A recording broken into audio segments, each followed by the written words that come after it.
kubera iki Imana ipfusha abantu bagaseka bakanishimira ko runaka yaguye mu byaha, bakishimira yuko runaka yavuye mu nzira.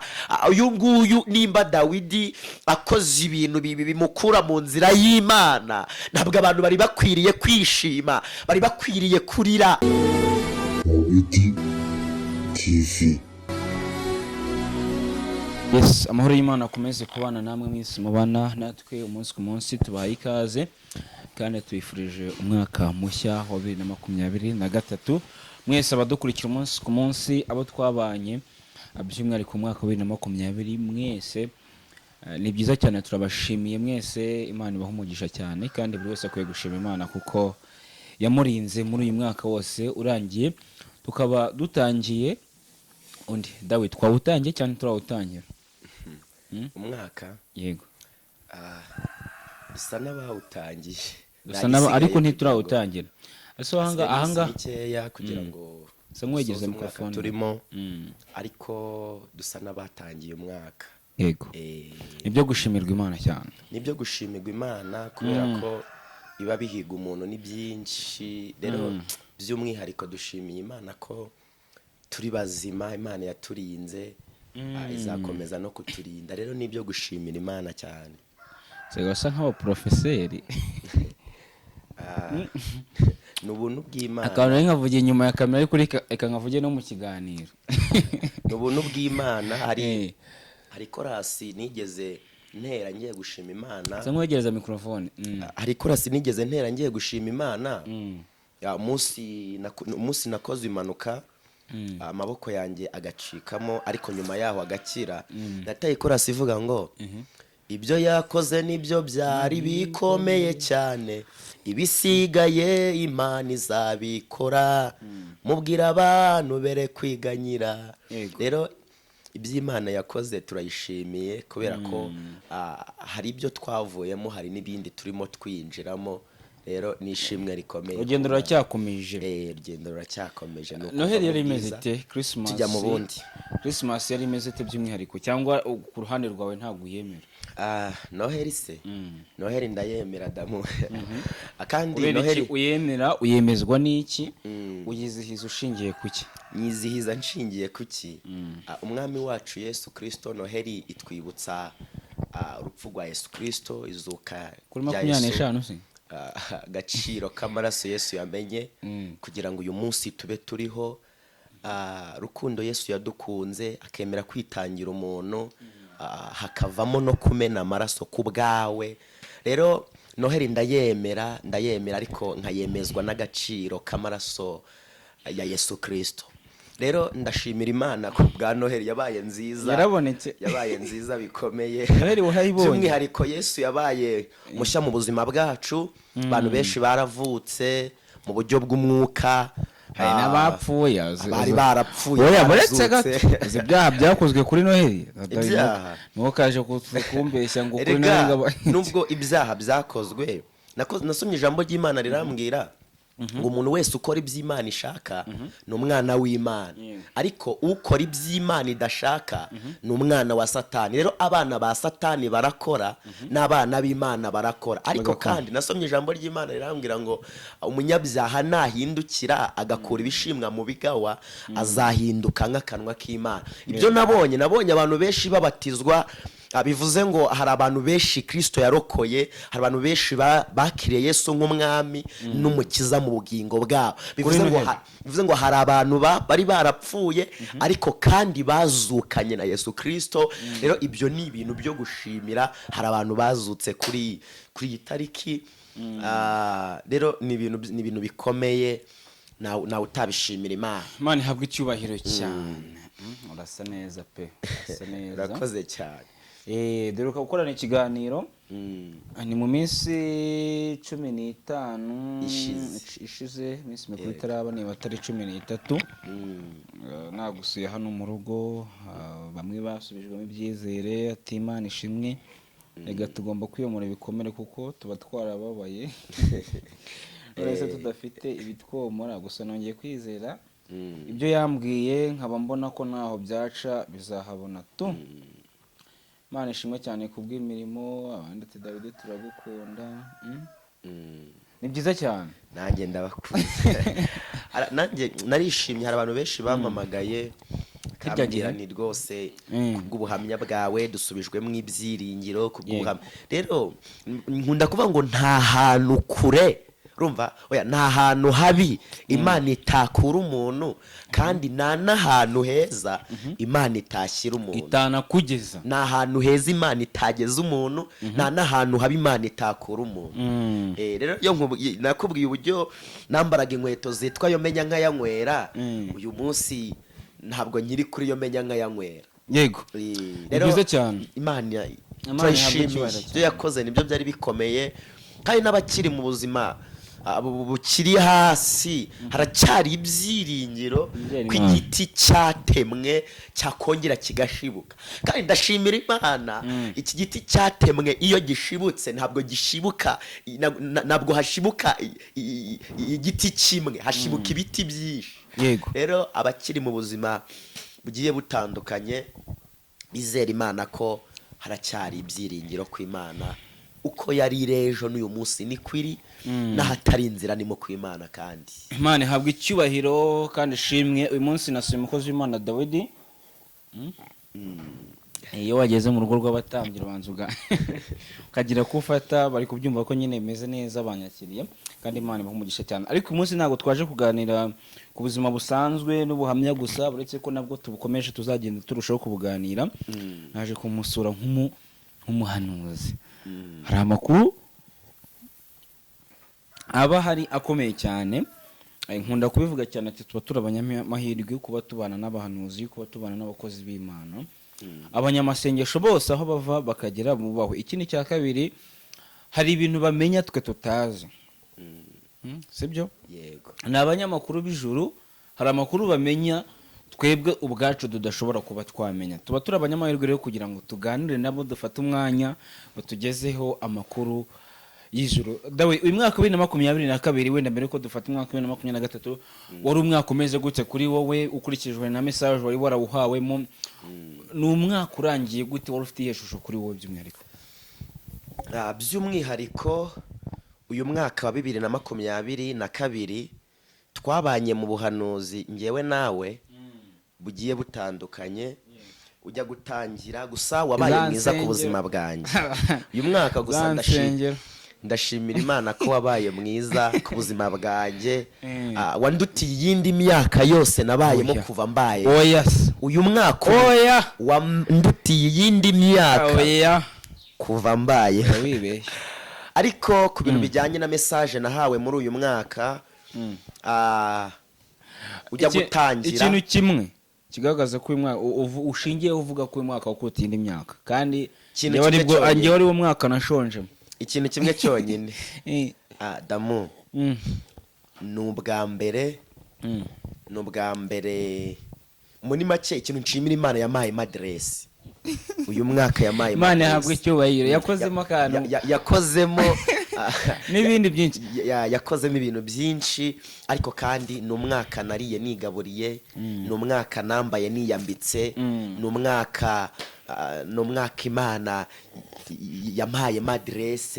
Ukurikije amakuru wari warahawe, ubuhanuzi wagiye uhabwa cyangwa se wagiye wumva mbere yuko n'umwaka utangira, kuko tugiye kujya ku kika cy'ubuhanuzi bw'umwaka wa 2023, nyine tugeranyiranyirize ubundi tuhe ishusho yawe. Uyu mwaka nshingiye ku bwa mbere, uyu mwaka ujya gutangira, Imana yarambwiye, ni nabwo nahagurutse ku mashusho media.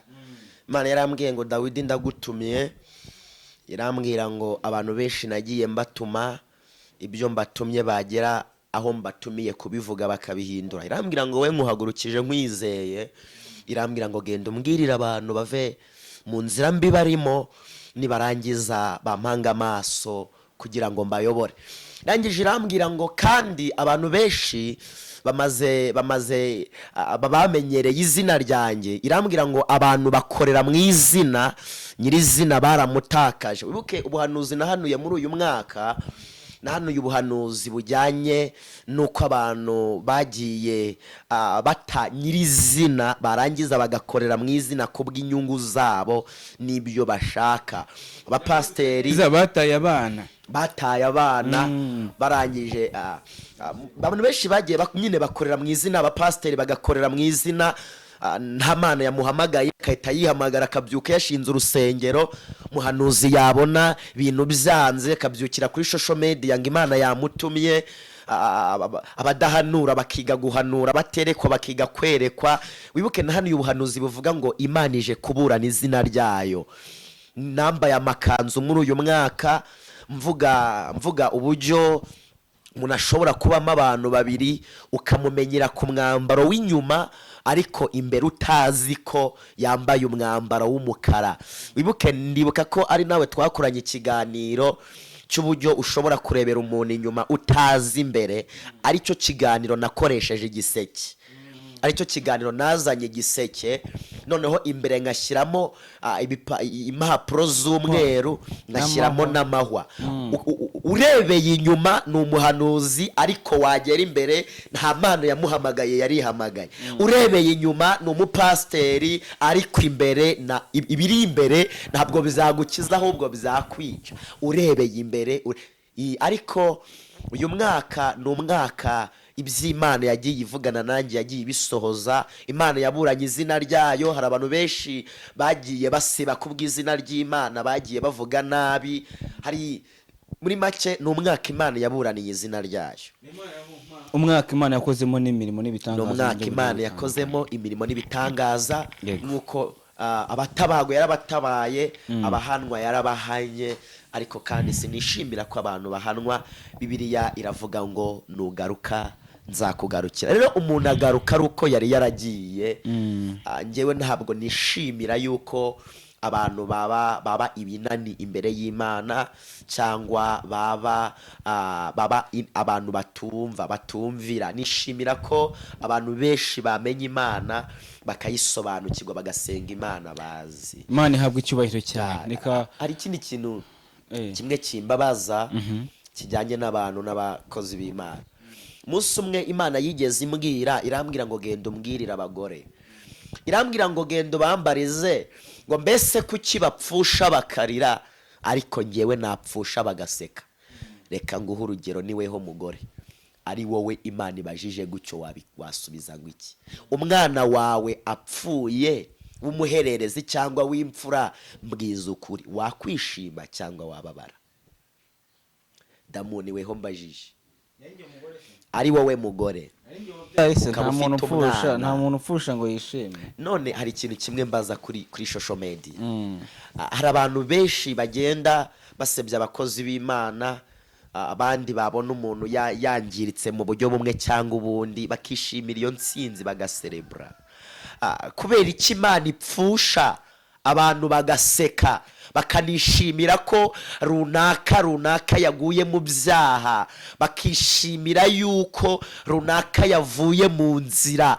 Uyu nguyu nimba Dawidi akoze ibintu bimukura mu nzira y'Imana, ntabwo abantu bari bakwiriye kwishima, bari bakwiriye kurira, bari bakwiye kurira ko Imana irapfushije. Imana irapfushije. Dawidi yari umukozi w'Imana, Dawidi yari umwana w'Imana, none Dawidi avuye mu nzira. Ntabwo abantu bakwiriye kwishimira intsinzi yuko Dawidi avuye mu nzira, ahubwo abantu bakwiye kugirira umutwaro Dawidi, bakavuga ngo Mana, uriya yari umwana wawe. Yesu yasize inama 99 arangije ajya gushaka imwe yonyine yari yarazimiye. Bijya bimbabaza kuri social media, sheto pitando lawi, iyo mbonye umuntu bamuteraniyeho kubera ngo yaguye, abanyamakuru bagahurura, abantu bakamuvuga ngo yakoze ibyaha, abandi nabo bakishima. Ni byinshi cyane rero, ariko abantu bakwiye kwisubiraho.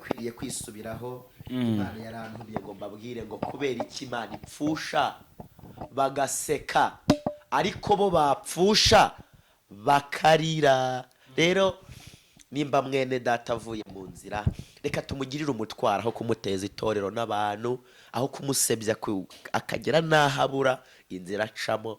hari uriya mudamu umwe maze iminsi mbona hajya ngo yitwa Kirezi,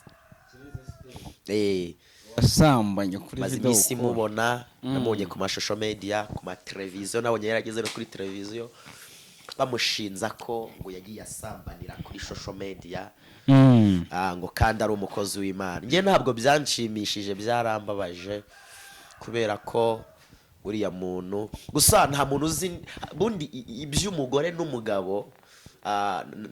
Ntabwo weho wamenya buriri babanye gute mu rugo, babanye gute n'abana. hari igihe umugabo ananira umugore cyangwa umugore akananira umugabo, birumvikana. ariko kandi bitewe n'ikibazo umugabo afitanye n'umugore, umugabo yabona icyubahiro umugore ahagazemo cyangwa se inzira ahagazemo, akitwaza iryo zina ahagazemo, akavuga ngo nanjye nta kindi ndi bukore, ndagusibira amayira, ndajya kugusebya ahantu hose bakuzi.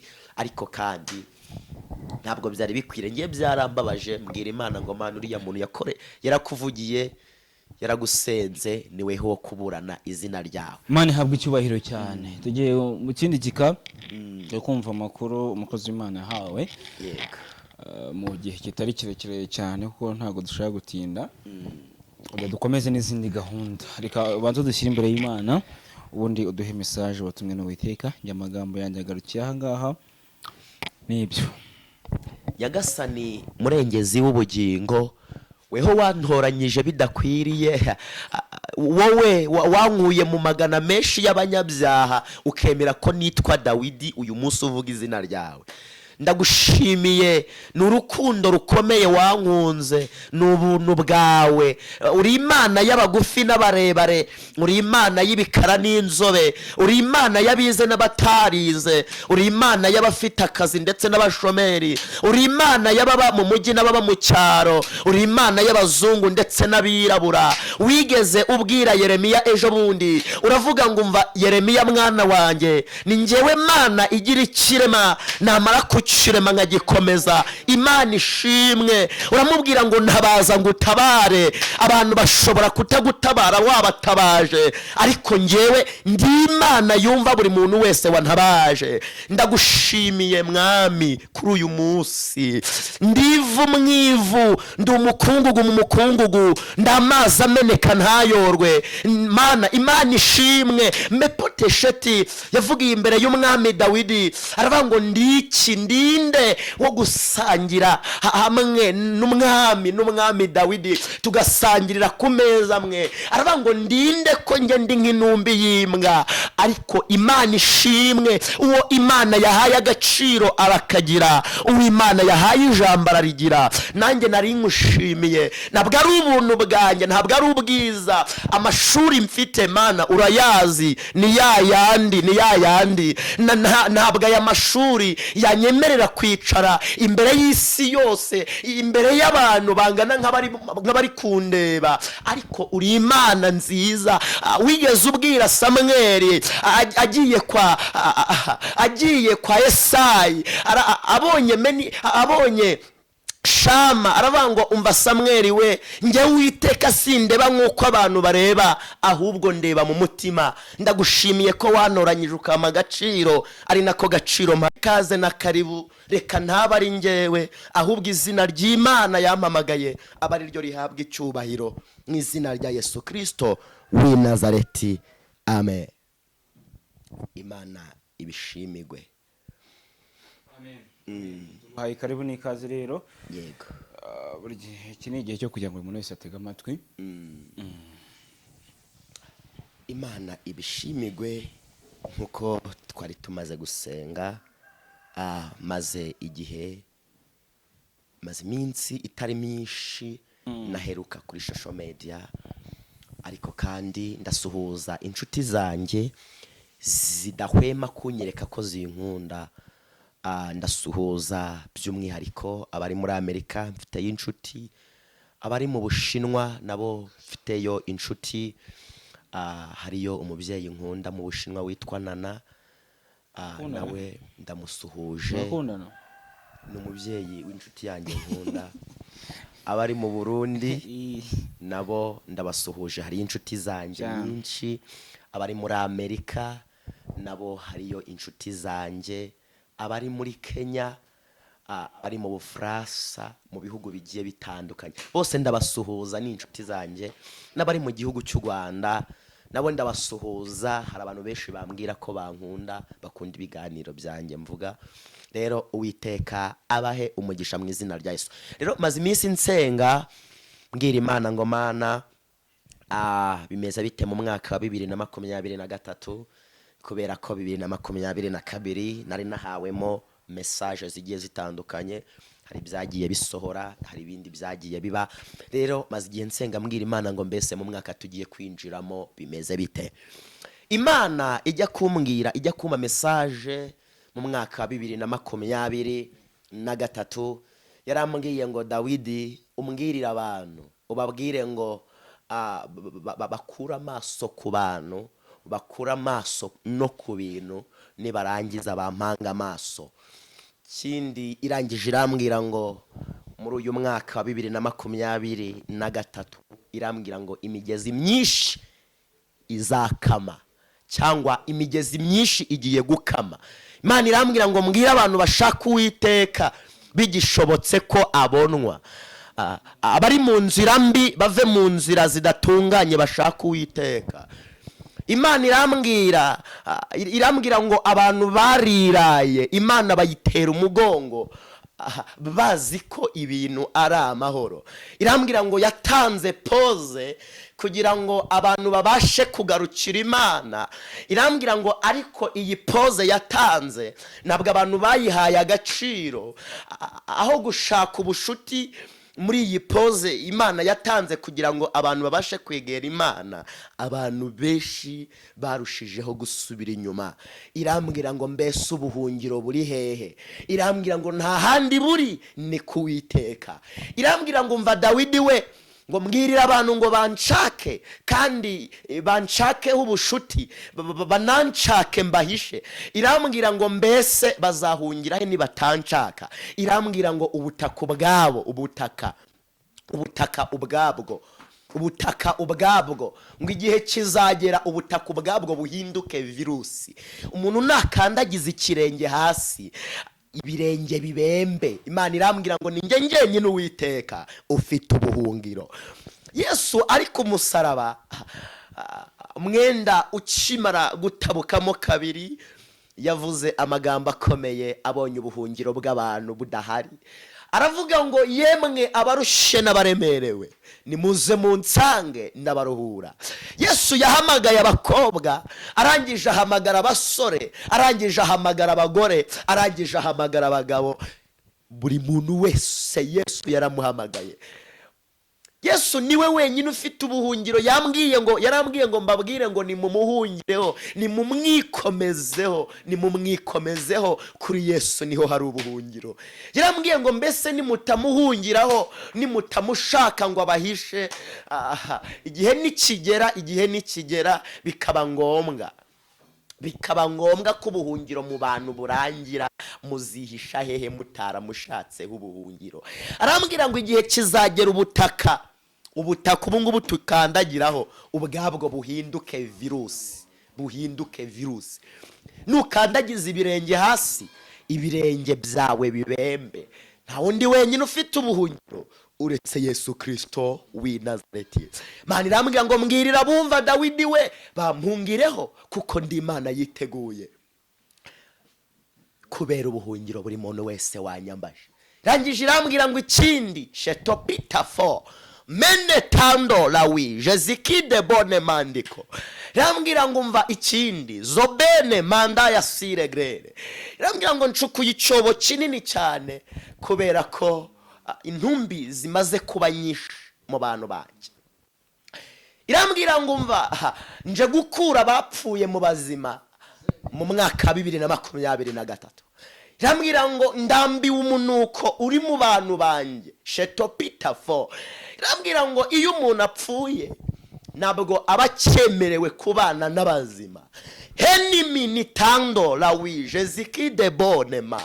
irambwira ngo umwaka wa 2022 nihanganiye abantu ngira ngo bahinduke bancakeho ubushuti.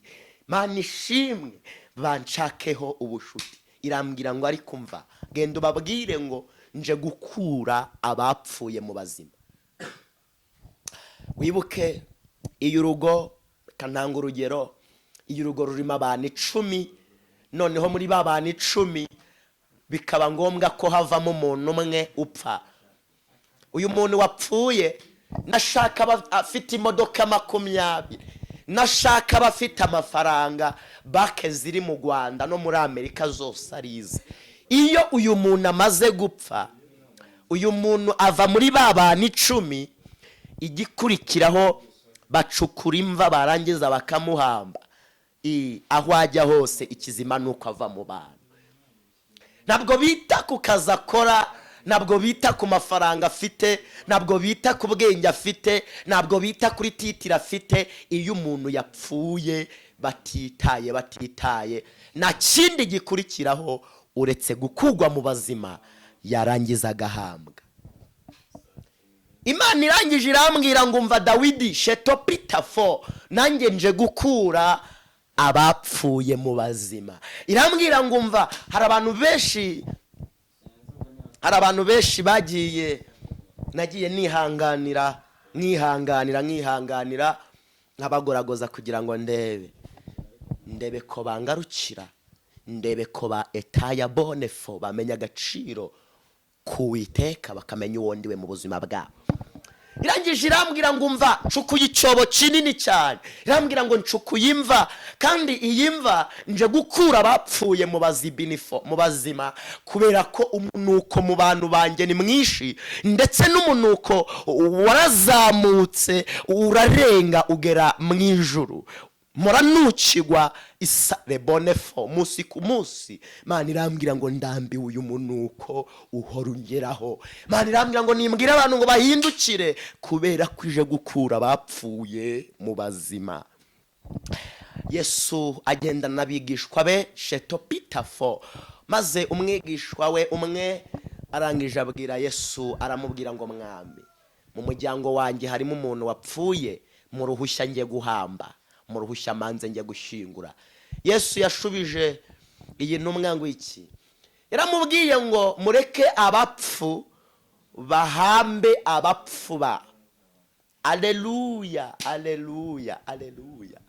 Uwiteka arimo araguhamagara, wa musambanyi we, wowe ubeshyera Imana ngo yagutumye itagutumye, wa mupasteri we, wa muhanuzi we, wa mudiyakoni we, wazo benefo, wa munyamasengesho we. Yesu arimo araguhamagara, atanze amahirwe yo kugira ngo ugaruke uve mu nzira yawe mbi, kuko Yesu aje gukura abapfuye mu bazima. Aleluya, aleluya. Umuntu ashobora gupfa agapfa kandi agenda mu muhanda. Umuntu ashobora gupfa agapfa kandi arize bone, abantu babona ari muzima. Umuntu ashobora gupfa, ushobora kwicwa n'ubusambanyi bwawe, ushobora kwicwa n'urumogi unywa, ushobora kwicwa n'itabi unywa, ushobora kwicwa n'inzoga unywa, ushobora Shetopita 4, ushobora kwicwa. Aleluya, aleluya. Yesu arimo arahamagara, arimo arahamagara, arimo arahamagara. Mushaka Uwiteka bigishobotse ko abonwa. Hari abapasiteri benshi bapfuye, abantu benshi iyo bababonye bagira ngo ni bazima kandi barapfuye.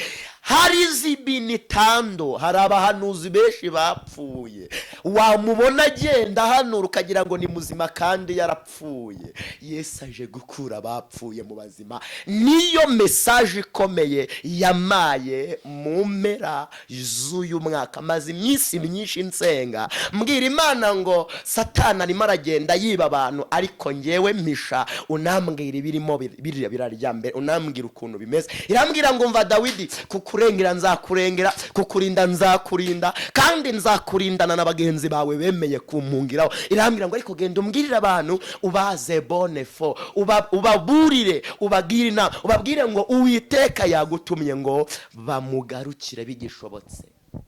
Shandola wi benetaya widimo. Aleluya, aleluya, aleluya.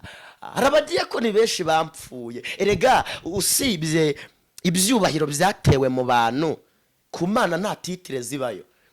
Ku Mana ntabwo ku Mana bita ngo uri pasiteri ngo uri aposo. Oya ntabwo ku Mana bavuga ngo uri mushumba nushaka ubuyoboye amatorero yose ari mu isi. Nabwo izo titire ziba mu ijuru bareba mu mutima, mu ijuru bareba umutima wubaha Imana, mu ijuru bareba umutima ukora iby'Imana ishaka. Mu ijuru ntabwo bareba ngo Dawidi arahanura bigasohora, ibyo mu ijuru ntabwo babyita. Ni titire ziba mu bantu, ntabwo mu ijuru ibyo ngibyo bibayo. Nuduterime Dawidi TV.